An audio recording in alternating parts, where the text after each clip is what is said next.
Shalom, salam damai sejahtera di dalam kasih Tuhan Yesus Kristus.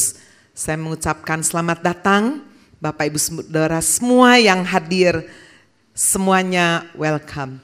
Terlebih Bapak Ibu yang baru pertama kali hadir, saya ingin menyapa.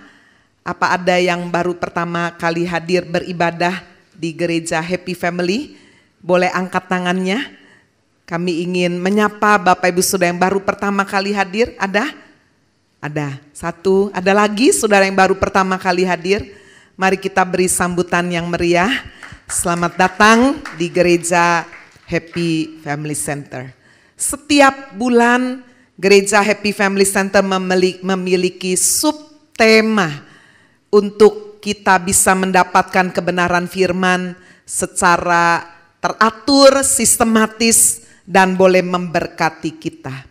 Nah, bulan ini saudara, di minggu yang kelima di bulan Agustus, masih dengan subtema bondage of. Bagaimana belenggu boleh dilepaskan. Bapak Ibu Saudara sekalian, saya mengawali kebenaran firman hari ini dengan satu gambaran atau analogi. 4 tipe manusia menurut falsafah Tiongkok kuno.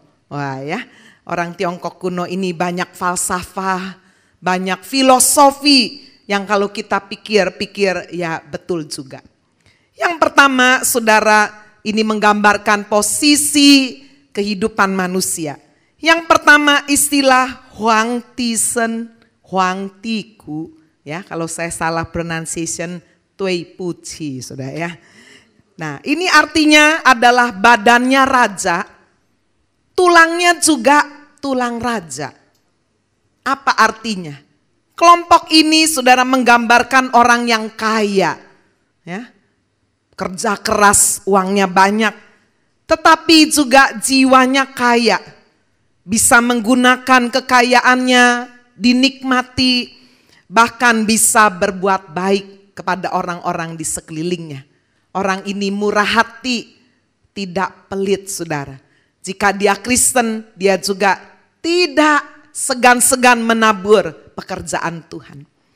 Nah, tipe kedua adalah Huang Tisen Chi Kai Ku. Ya, Chi Kai Ku. Nah, ini ada yang Chiang Koi. Ya. Badannya raja, tapi tulangnya pengemis. Jadi golongan ini menggambarkan saudara orang kaya, duitnya banyak. Tetapi sayang, tulangnya pengemis, gak bisa menikmati uangnya. Kerjanya sibuk, terus menerus cari uang, cao qian terus. Jangankan untuk berbuat kebajikan, setiap tindakannya saja dihitung untung ruginya. Kalau ke gereja hari Minggu, waduh berapa pelanggan ini ya yang gak bisa dilayani. Apalagi pelayanan, wah udah swipuannya jalan ini. Selalu hitung untung rugi. Kalau dia memiliki mobil yang bagus, eman-eman dipakai. Dielus-elus aja, dipanasin, paling-paling puter-puter beli bensin, balik lagi saudara ya. Pakainya tetap mobil yang biasa-biasa saja. Mungkin supirnya atau pembantunya, pegawainya, yang bisa lebih menikmati kekayaan tuannya, rumahnya besar, tapi saudara pagi kerja, pulang malam udah langsung masuk kamar. Dunianya hanya toko, tempat pekerjaan, tempat usaha. Orang ini tidak murah hati, dia juga pelit untuk dirinya sendiri. Tahu-tahu sudah tua, banyak sakit, uangnya yang banyak hanya untuk dipakai berobat aja. Ini Huang Tisen Chi Kai Ku. Nah, tipe yang ketiga adalah Chi Kaisen Huang Tiku. Badannya pengemis, tapi tulangnya raja, saudara. Wah, ini golongan orang yang menggambarkan orang-orang secara materi biasa aja. Nggak terlalu kaya dia, tapi dia menikmati hidup, saudara. Walaupun hidupnya pas-pasan, tetapi mentalnya berkelimpahan, berjiwa sosial. Dia enjoy. Dia menikmati hidup. Dia juga saudara bisa menolong orang miskin. Dia murah hati walaupun mungkin saudara hartanya tidak terlalu banyak. Nah yang paling parah adalah kelompok yang keempat. Chi Kaisen Cikaiku, waduh, udah badannya pengemis, tulangnya pengemis pisan. Saudara, mentalnya pengemis. Sudah nggak punya duit, uangnya pas-pasan, mentalnya terus minta dikasihani, bermental gembel. Bapak Ibu, 4 tipe manusia ini, Bapak Ibu silahkan reka-reka. Kira-kira Bapak Ibu di nomor berapa ini? Dalam menjalani kehidupan ini, jika kita benar-benar menjalankan ajaran kebaikan dengan benar, sebetulnya kita tidak mungkin bisa terpuruk. Bill Gates saja berkata, jika kita dilahirkan miskin, itu bukan salah siapa-siapa. Tapi jika kita mati miskin, itu pasti salah kita. Ya, berarti kita tidak mau berjuang dalam hidup ini. Apalagi firman Tuhan memberi satu janji, sekalipun kita bisa jatuh, tetapi tidak dibiarkan kita akan tergeletak. Tidak punya uang bisa sementara, saudara, karena mungkin ada masalah, ada persoalan, salah perhitungan, bangkrut, ditipu orang, tapi bisa bangkit kembali. Mental yang akan terus menerus, saudara sekalian, untuk bisa membawa pembaharuan dan perubahan dalam hidup. Hari ini Bapak Ibu saya ingin berbicara dengan tema self paradigm, paradigma diri. Berapa banyak saudara orang masih terbelenggu dengan cara pandang terhadap diri sendiri yang salah. Apa itu paradigma? Paradigma adalah cara pandang seseorang terhadap diri dan juga lingkungannya yang akan mempengaruhi di dalam cara berpikir, cara bersikap, dan juga cara bertindak. Nah, hari ini saya membatasi berbicara mengenai paradigma diri, self paradigm. Bapak Ibu Saudara sekalian, saya akan membahas ada 2 paradigma diri yang salah. Yang cenderung saudara salah satu itu ada di dalam diri kita. Dan kita mau mengubahnya menjadi lebih baik. Yang pertama adalah paradigma diri yang terlalu tinggi. Ya, terlalu tinggi, melihat dirinya itu terlalu tinggi. Hasilnya udah bisa ditebak. Kalau orang merasa sangat percaya diri, bisa sombong, arogan. Orangnya dablek saudara ya, gak bisa dengar nasihat. Coba kita lihat contoh ini sudah di dalam kehidupan di Alkitab, namanya adalah Musa. Mengapa sudah di dalam kehidupan seseorang bisa memiliki paradigma diri yang terlalu tinggi? Saya merenung saudara dan saya mengambil satu pernyataan. Apa yang bisa membuat orang memiliki cara pandang diri yang terlalu tinggi? Faktor status sosial. Kedudukan yang tinggi, pendidikan yang tinggi. Ya, kita lihat Musa. Siapa Musa? Musa ini anak putri, anak angkat putri Firaun. Tinggalnya bukan di rumah biasa, tinggalnya di istana. Pendidikannya Mesir. Zaman itu saudara, pendidikan dan budaya Mesir itu terbaik di dunia. Kalau sudah tidak percaya saudara pergi ke Mesir ya. Waduh, ada piramid, itu salah satu keajaiban dunia. Walaupun sekarang negaranya kotor ya, banyak masalah. Tetapi dulu itu merupakan pusat budaya dan pendidikan dunia. Nah, Musa ada di situ. Kalau sudah kita tahu semua ceritanya. Bagaimana seluruh bangsanya, bahkan papanya pun budak di Mesir. Dia adalah satu-satunya orang Ibrani yang bebas, bukan budak, dan dia punya kekuatan. Dia punya kekuasaan. Itu sebabnya saudara tidak heran kalau Musa memiliki paradigma dirinya terlalu tinggi. Coba kita lihat satu peristiwa yang membuktikan betapa dia seorang yang sangat sombong. Berani main hakim sendiri. Kita membaca di dalam Keluaran pasal 2 ayat 11 sampai dengan ayat 14 saya bacakan. Pada waktu itu ketika Musa telah dewasa, ia keluar mendapatkan saudara-saudaranya. untuk melihat kerja paksa mereka. Lalu dilihatnyalah seorang Mesir memukul seorang Ibrani, seorang dari saudara-saudaranya itu. Ia menoleh ke sana sini dan ketika dilihatnya tidak ada orang, dibunuhnya orang Mesir itu dan disembunyikannya mayatnya dalam pasir. Ketika keesokan harinya ia keluar lagi, didapatinya 2 orang Ibrani tengah berkelahi. Ia bertanya kepada yang bersalah itu, "Mengapa engkau pukul temanmu?" Tetapi jawabnya, "Siapakah yang mengangkat engkau menjadi pemimpin dan hakim atas kami? Apakah engkau bermaksud membunuh aku sama seperti engkau telah membunuh orang Mesir itu?" Musa menjadi takut sebab pikirnya, tentulah perkara itu telah ketahuan. Bapak Ibu Saudara, lihat apa yang dilakukan oleh Musa. Ketika pada suatu kali dikatakan dia sudah dewasa, dia lihat saudara di tengah kehidupan bangsanya yang jadi budak, sangat susah sekali. Dan ketika saudara ada seorang Ibrani yang dikatakan disiksa, wah dia rasa gak terima. Setelah lihat kiri kanan gak ada orang, dibunuhnya orang Mesir itu. Tetapi siapa yang menyangka tindakannya yang di luar jalur hukum. Dia sok jadi pahlawan. Dia berpikir, saya kan putra mahkota, saya kan anak angkat putri Firaun. Ini bangsa saya diperlakukan kejam, tak bunuh aja. Bapak Ibu Saudara, tetapi dia tidak menyangka bahwa ketika keesokan harinya, dia melihat saudara yang bertengkar adalah sesama bangsanya, dua-duanya bangsa Ibrani. Lalu dia melerai, sudah salah satu pukul temannya, dia tegur, "Kenapa kamu pukul temanmu?" Bukannya berterima kasih kepada Musa, tetapi saudara orang Ibrani ini marah. "Emangnya kamu mau jadi hakim ya?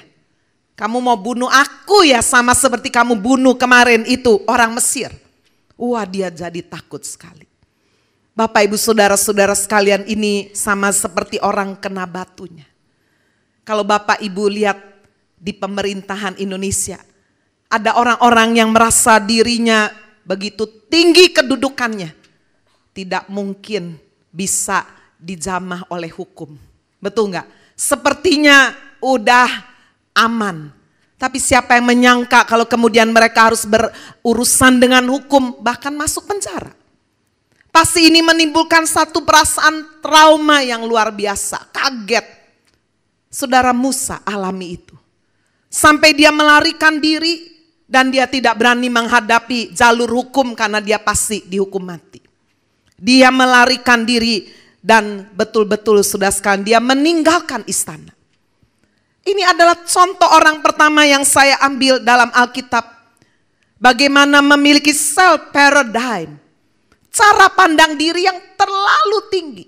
Sombong luar biasa. Sampai satu kali betul-betul kena masalah. Dan dia kaget, saya gak bisa selesaikan pakai kekuasaan saya, kedudukan saya, kepandaian saya, kok gak bisa ya. Contoh kedua, saya ambil dari Alkitab seorang yang bernama Nabal. Sudah Alkitab menyebut dia di dalam 1 Samuel 25 ayat 2 dan 3. Sebagai seorang yang sangat kaya. Punya perusahaan dan dikatakan dia punya 3.000 ekor domba, 1.000 ekor kambing. Dia kaya sekali. Tetapi saudara, dia punya karakter yang sangat istimewa, yaitu dikatakan dia seorang yang keras, seorang yang kelakuannya jahat, sangat kasar. Bapak Ibu, kita membaca bagaimana Nabal memiliki satu self paradigm yang terlalu tinggi. Terbukti sudah. Ketika pada suatu kali Raja Daud bersama dengan pasukannya, tentaranya, ada kurang lebih 600 tentara. Kalau kita membaca latar belakangnya, Daud sedang melarikan diri dari kejaran Raja Saul. Jadi pastilah saudara tinggal mengembara, tidak ada roti, ya, tidak ada bahan makanan yang cukup. Sampai satu kali berjumpa sudah di satu tempat peternakan yang sangat luas milik Nabal. Jadi apa yang dilakukan oleh Daud dan tentaranya? Mereka tentara. Daud raja. Bisa tidak saudara kalau Daud sebagai raja kasih perintah? Perintahkan, ambil makanan, roti, kasih prajurit-prajurit saya. Sangat bisa. Dia raja. Tetapi Daud tidak melakukan itu. Dia seorang raja yang bisa jadi contoh dalam hal ini. Dia utus saudara bawahannya untuk minta baik-baik kepada Nabal. Supaya tentara-tentaranya ini diberi roti, diberi minum, diberi makan. Apalagi dia datang pada hari raya, bertepatan hari raya. Ayolah kasih makan. Saudara, seharusnya ada banyak masalah konflik yang tidak perlu terjadi di Indonesia jika kita banyak berbuat baik. Amin. Kalau saudara tinggal di lingkungan yang bukan Kristen, atau mungkin saudara suku bangsanya banyak yang berbeda, apalagi kalau status sosialnya saudara di atas mereka, banyak di bawah, itu bisa menimbulkan iri hati.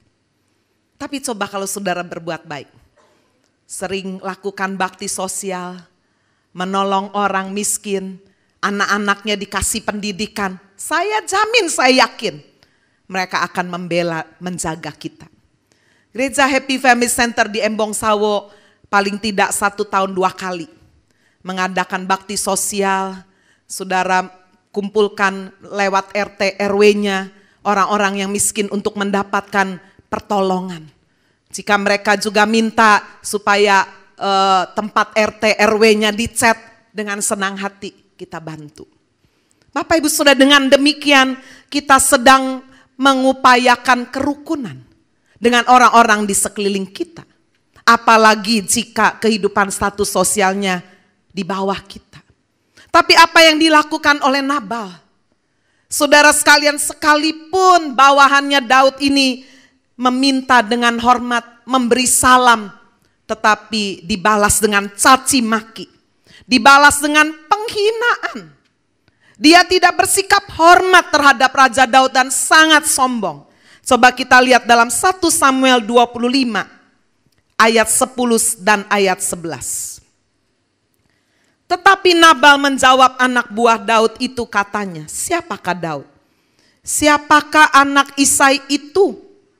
Pada waktu sekarang ini ada banyak hamba-hamba yang lari dari tuannya. Masakan aku mengambil rotiku, air minumku, hewan bantaian yang kubantai bagi orang-orang pengguntingku, untuk memberikannya kepada orang yang aku tidak tahu dari mana mereka datang. Bukan cuma menolak. Saudara, ini kalau tadi di falsafahnya orang Tionghoa, ini termasuk orang tipe keberapa nih? Tipe keempat, saudara ya. Badannya pengemis, tulangnya juga, badannya raja, tulangnya pengemis, nomor 2. Kaya, tapi medit saudara, sombong lagi. Bapak Ibu Saudara, dan orang seperti ini kita belajar. Satu kali akan kena batunya. Satu kali akan menghadapi masalah karena perilakunya sendiri. Bapak Ibu, kalau ada istri-istri punya suami kasar, jahat, sombong, waduh, saudara harus banyak berdoa dan berpuasa. Satu kali pasti bikin onar. Atau sebaliknya, ya, bukan suami yang bikin onar, tapi istri. Nah, ya, bisa salah satu. Atau sekarang hari-hari ini saya sering lihat adalah anak orang kaya. Ya. Apa beda Bill Gates sama anak Bill Gates? Bill Gates anak orang miskin. Anaknya Bill Gates, waduh, triliuner. Ya, sama Mokhtar Riyadi, James Riyadi, dia satu kali tanya pegawainya, apa beda saya sama James? Ya papanya ini anaknya, bukan. Saya anak orang gak punya, James anak orang kaya. Nah itu bedanya. Nah Bapak Ibu Saudara sekalian, seringkali anak orang kaya yang tidak melewati masa yang susah. Dia semua sudah lahir, sudah semuanya disiapkan, hidupnya enak, sekolah, rumah, ada AC, semuanya sudah enak. Ya, biasanya gampang sekali punya self paradigm yang terlalu tinggi. Sombongnya minta ampun. Saya dulu tinggal di Bandung, mengenal satu keluarga pengusaha. Punya anak tunggal, memang kaya sekali. Itu saudara waktu SMA, dia kalau pulang sekolah, satpam buka pintu. Itu satpam tidak hanya buka pintu, tetapi saudara sekalian satpam harus kasih hormat, lalu menyembah. Beneran saudara. Sampai terkenal anak ini. Karena dia merasa apa? Waduh, aku putra mahkota. Papaku kaya sekali. Rumahnya bukan cuma punya kolam renang, punya semua, fitness punya koki. Saya pernah diajak makan di sana, makan saudara, itu ada loncengnya, cleaning datang. Kokinya yang pakai topi tinggi itu, hotel bintang 5 itu, ya. Dia makanannya semua ditimbang. Saya makan apa aja dah, dia hati-hati sekali. Kaya luar biasa. Tapi kira-kira kalau punya anak model begini gimana ini? Sangat memalukan. Bener aja. Satu kali bikin onar, saudara sampai mempermalukan bapaknya urusan polisi. Keluar uang saudara waktu itu aja sudah puluhan juta. Bayangkan. Hanya karena masalah sedikit, karena ini saudara, self paradigm yang terlalu tinggi. Satu kali pasti kena masalah, pasti kena batunya. Apa yang dialami oleh Musa, apa yang dialami oleh Nabal kita baca. Bagaimana saudara pada akhirnya Daud sangat marah. Dan dia berjanji akan membunuh bukan hanya Nabal, tetapi setiap laki-laki anak Nabal dan setiap laki-laki pegawai laki-laki yang bekerja di rumahnya. Untunglah Nabal punya istri yang cantik dan bijaksana. Menolong semuanya itu. Mari sekarang kita melihat saudara self paradigm yang kedua. Kalau tadi adalah paradigma diri yang terlalu tinggi. Yang kedua adalah paradigma diri yang terlalu rendah. Ini gak baik juga, sama kayak orang punya tekanan darah. Sudah kalau tekanan darah terlalu tinggi, waduh bahaya. Bisa kena jantung, bisa kena stroke, betul gak? Tapi kalau saudara punya tekanan darah terlalu rendah, bahaya juga. Sama saudara. Cara pandang kita kalau terlalu tinggi, satu kali kena masalah. Tapi terlalu rendah juga sangat menyebalkan saudara. Orang kalau minder ini ya susah sekali. Coba kita lihat, saya mengambil contoh siapa? Musa. Saudara Musa begitu dia diancam akan dibunuh, dia langsung lari ke padang gurun. Apa yang bisa membuat orang memiliki self paradigm yang terlalu rendah?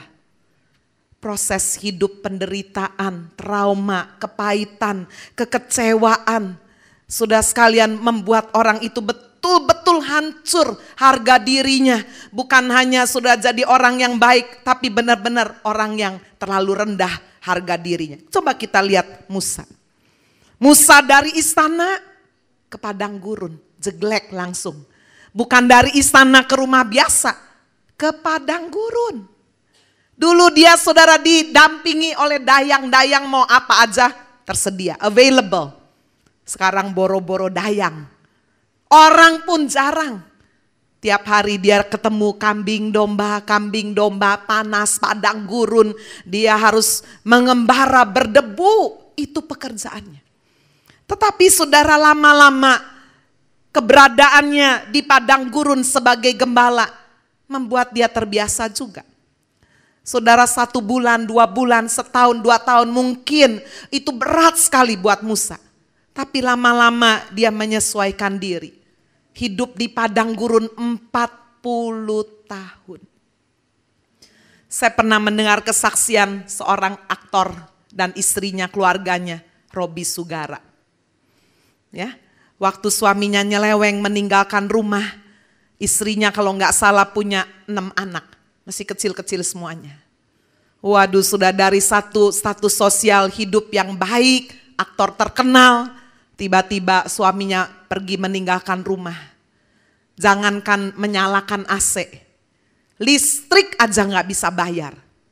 Saya pernah dengar kesaksian, sampai mereka harus menyalakan lilin, karena nggak bisa bayar listrik berbulan-bulan. Tetapi dia bilangnya lama-lama kita biasa juga katanya. Memang saudara ada pepatah berkata karena orang biasa jadi bisa kan. Musa karena udah biasa di padang gurun akhirnya dia comfort juga. Di akhirnya saudara dia bisa nyaman juga tinggal di padang gurun. Terbukti pada waktu setelah 40 tahun dia di padang gurun.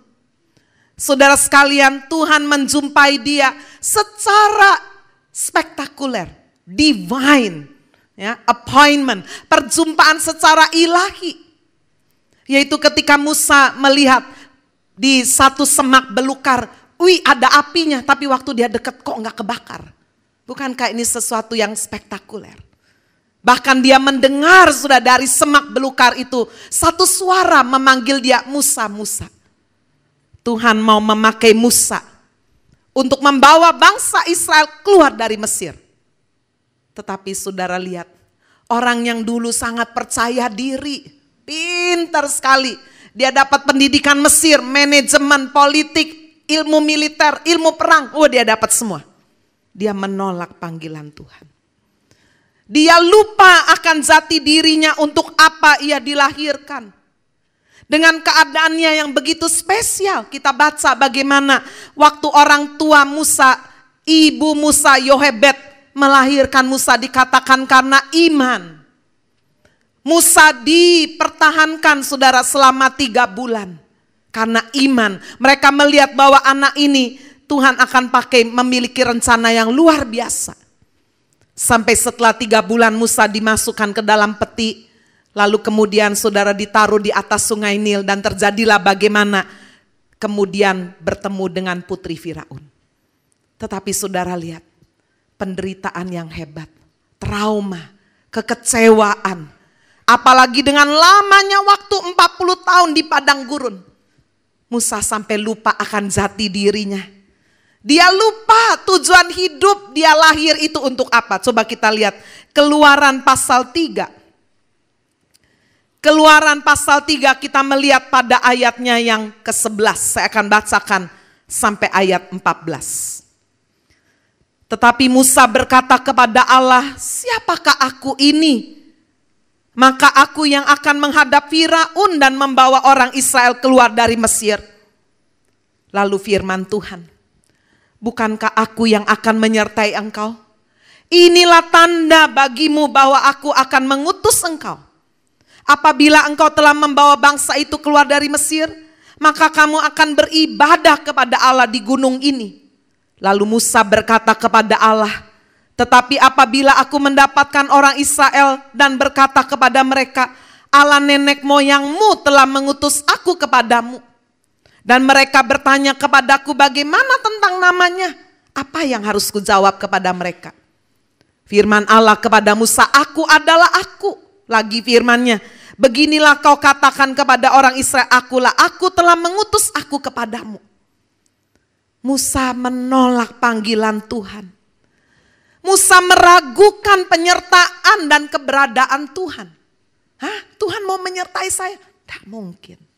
Siapa Tuhan? Nanti kalau orang tanya, siapa namanya? Saya harus jawab apa? Saudara, dia sudah trauma. Terlalu banyak kepahitan. Jika tidak hati-hati, saudara bisa bawa kepahitan masuk ke gereja. Ayo melayani Tuhan. Enggak. Pokoknya aku kalau di gereja nggak mau jadi apa-apa. Aku cuma datang ibadah minggu pulang, that's it. Kenapa? Enggak. Loh padahal suaramu bagus loh. Kamu bisa melayan. Enggak, pokoknya enggak. Usut, nggak taunya punya kekecewaan di gereja lama. Kecewa. Udah, saya daripada kecewa nanti kebentur lagi sama pendetanya. Udah, saya nggak mau ngapa-ngapain. Ini. Kepahitan itu bahaya sekali.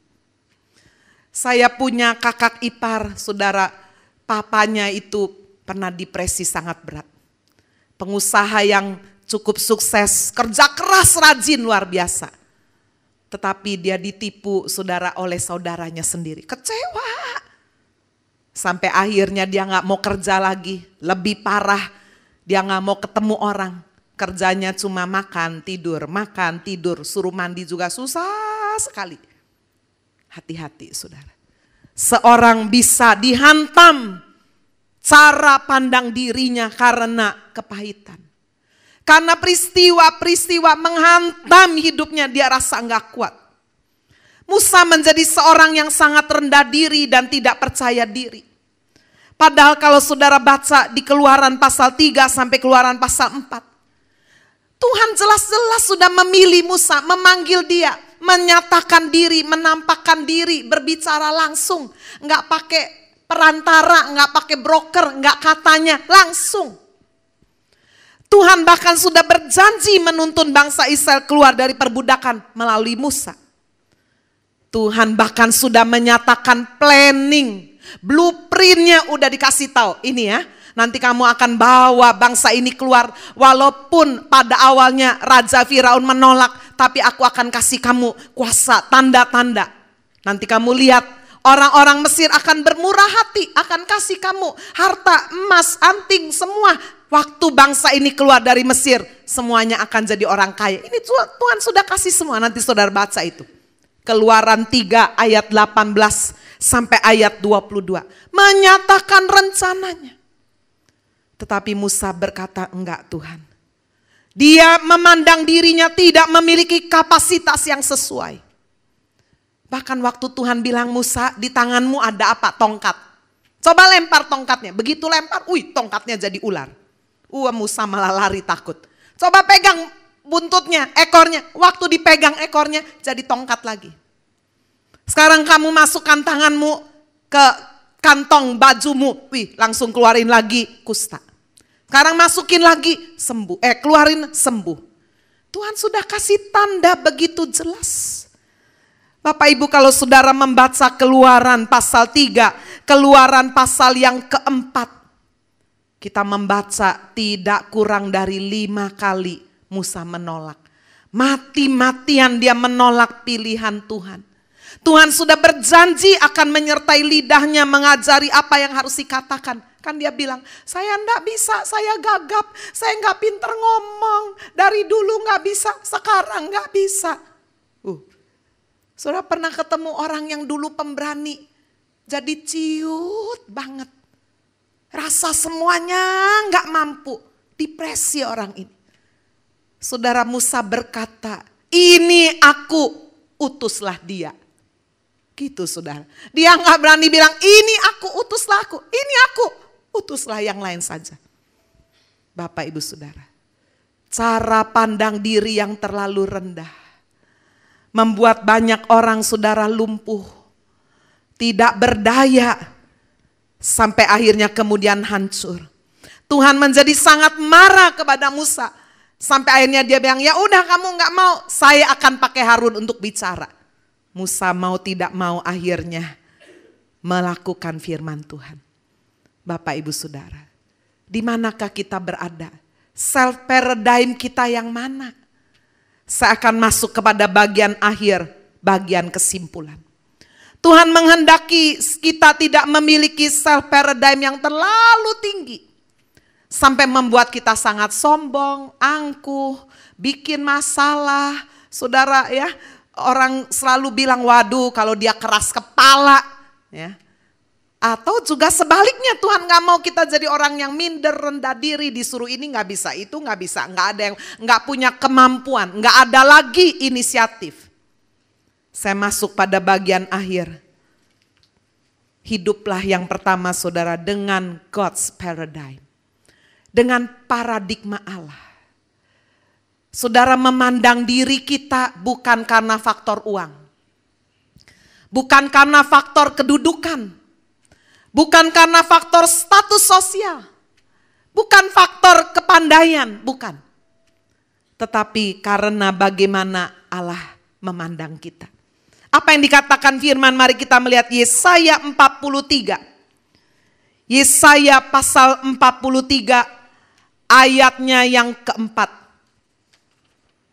Firman Tuhan berkata, oleh karena engkau berharga di mataku dan mulia, dan aku ini mengasihi engkau, maka aku memberikan manusia sebagai gantimu dan bangsa-bangsa sebagai ganti nyawamu.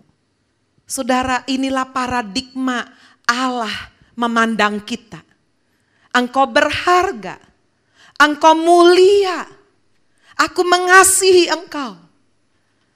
Saya pernah melayani seorang perempuan, saudara, yang memiliki ibu depresi. Saudara, ibu kalau lagi depresi hamil, hati-hati saudara, anaknya bisa depresi. Saya pernah melayani wanita ini dan saya waktu tanya terus dia berkata, mama saya waktu hamil saya mamanya lagi depresi. Karena papanya nyeleweng, ya, papanya menyakiti dia, jadi mamanya stres. Waktu saya lahir, kata tante saya dipegang sama mama saya, digendong mau dicekek. Itu sebabnya dari sejak lahir, saya sudah dipisahkan dari mama saya. Dari sejak kecil kalau saya ketemu mama saya, itu mama bawa pisau mau bunuh saya.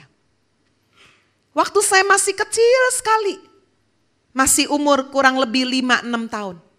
Saya suka menyendiri dan selalu berkata, saya mau mati saja.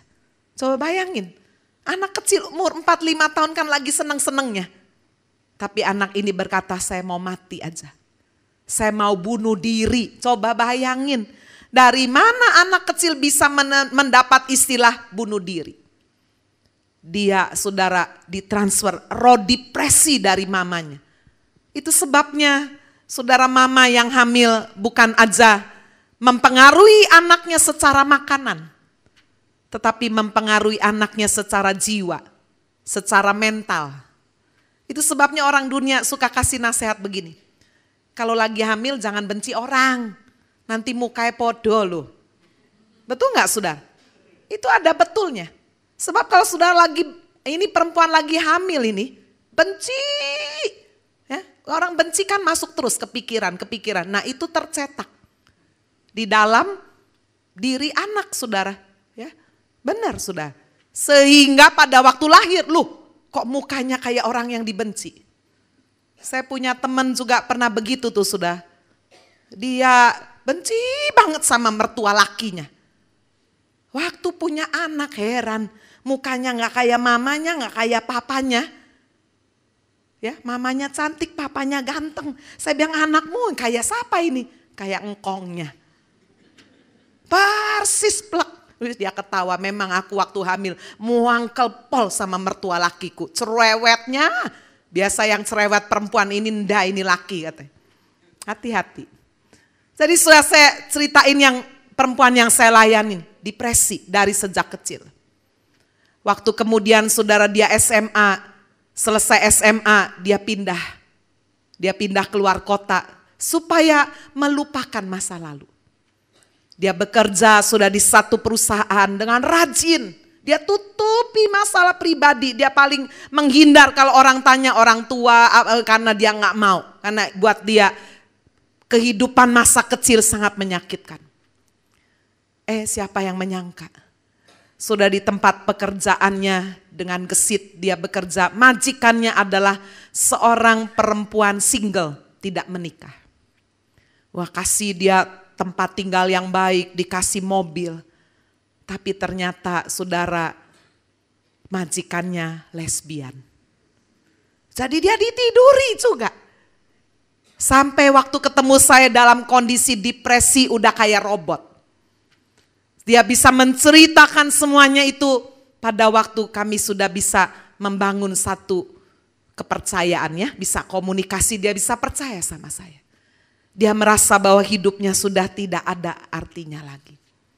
Dia merasa berkata, saya udah hancur. Udah mama mau bunuh saya, ini saya lesbian lagi. Ini waduh, apa kata orang. Bapak ibu saudara sekalian. Saya membawa dia untuk memiliki God's paradigm. Cara pandang Allah.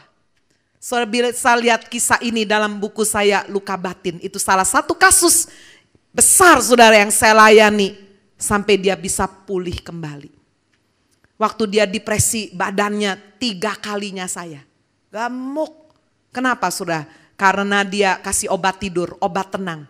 Ya, supaya nggak ngamuk toh, makan tidur, waduh gemuk sekali. Pelan-pelan waktu dia bisa melihat gambar dirinya dipulihkan. Bahwa dia berarti, berharga, mulia. Bukan karena masa lalumu, bukan karena orang tuamu, bukan karena keluargamu, bukan karena kamu pernah dilecehkan. Ampuni. Lepaskan itu. Ketika dia bisa menerima dirinya sendiri dengan cara pandang yang baru, dengan paradigm yang baru. Dia mulai sembuh. Dia mulai bilang sama saya, Ci, panggil saya Cici ya karena umur enggak terlalu jauh. Saya kok jelek ya, gendut. Dalam hati, lo baru tahu. Dulu enggak bisa sadar, saudara. Akhirnya dia rajin berenang, olahraga. Sampai tubuhnya jadi langsing. Dan dia punya pacar sampai menikah. Waktu menikah saya menangis, saudara. Karena seperti saya, seolah-olah saya punya anak menikah.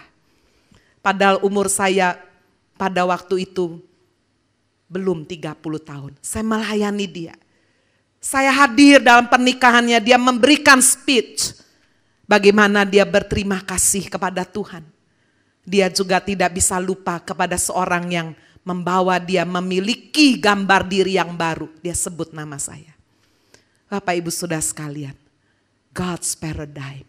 Membawa kita betul-betul saudara sekalian. Bisa menghargai diri kita seperti Tuhan memandang kita. Berharga dan mulia.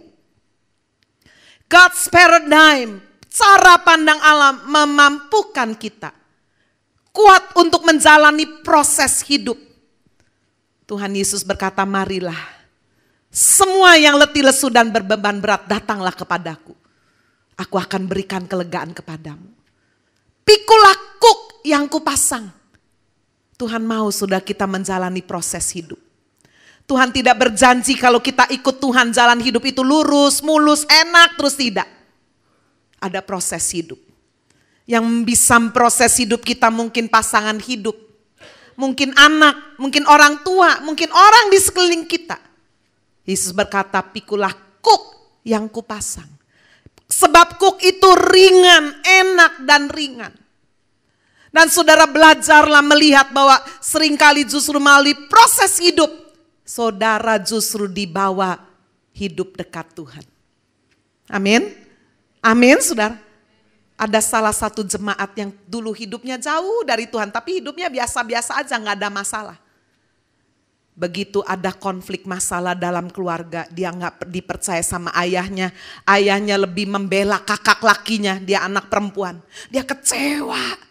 Tempat usaha yang dulunya sudah dipinjemi papanya suruh jual, kamu keluar dari situ. Mau dikasihin kepada anak laki, ada rasa pahit. Karena ayahnya lebih memihak kepada anak laki. Tetapi sekarang dia bisa berterima kasih syukur. Ada proses hidup yang menyakitkan dan itu membawa saya berjumpa dengan Kristus. Kemarin malam saudara saya, kemarin sore saya menerima telepon dari Amerika. Ya 1 jam ngomong. Ya intinya sudah dia bersyukur. Melalui proses kehidupan kakaknya stroke. Dia bisa datang kepada Tuhan, bisa mendengar khotbah saya dari YouTube. Dan dia berkata, aduh Ibu Agnes, saya senang sekali bisa dengar khotbah Ibu sampai saya nangis. Saya baru tahu kalau Tuhan itu punya rencana yang indah. Saya bersyukur ada proses hidup sehingga saya berjumpa dengan Tuhan. 1 jam dia ngomong, saya cuma jawab, oh ya puji Tuhan, ya cerita lagi. Bapak Ibu. Hari ini mari saudara hiduplah dengan paradigma Allah. Belajarlah bersikap lemah lembut dan rendah hati seperti Kristus. Ketika kita melewati proses hidup itu menghancurkan keegoan kita, keakuan kita. Sehingga kita boleh menjadi seorang yang lemah lembut, rendah hati. Untuk kemudian yang kedua, kita akan dimampukan hidup sesuai dengan panggilan Tuhan. Amin saudara. Saya berdiri hari ini hampir 30 tahun saya berkhotbah. Capek saudara. Tetapi apa yang membuat saya bersuka cita dan terhibur adalah seperti peristiwa yang kemarin. Udah lelah seharian itu ya. Tapi ketemu dengan orang yang bersaksi. Hidup saya diperbarui, saya ketemu dengan Yesus Juru Selamat. Saya boleh terima hidup yang kekal. Saya haus, saya lapar, bagaimana caranya saya bisa terima lebih banyak firman Tuhan. Wow, rasa capek langsung hilang. Hidup sesuai panggilan saudara. Menyadari seperti yang ditulis di dalam Roma 9 ayat 20-21. Tuhan adalah sang penjunan, pembentuk hidup kita. Kita adalah tanah liat. Ketika kita sungguh menyerahkan hidup kita sesuai panggilan Tuhan, kita pasti akan bahagia. Amin saudara. Hari ini biarlah paradigma cara pandang yang negatif, yang terlalu tinggi atau terlalu rendah, mari kita normalkan. Dia adalah Tuhan yang sanggup membawa kita memiliki God's paradigm. Paradigma yang baru. Seperti Allah memandang kita. Amin. Tuhan Yesus memberkati kita.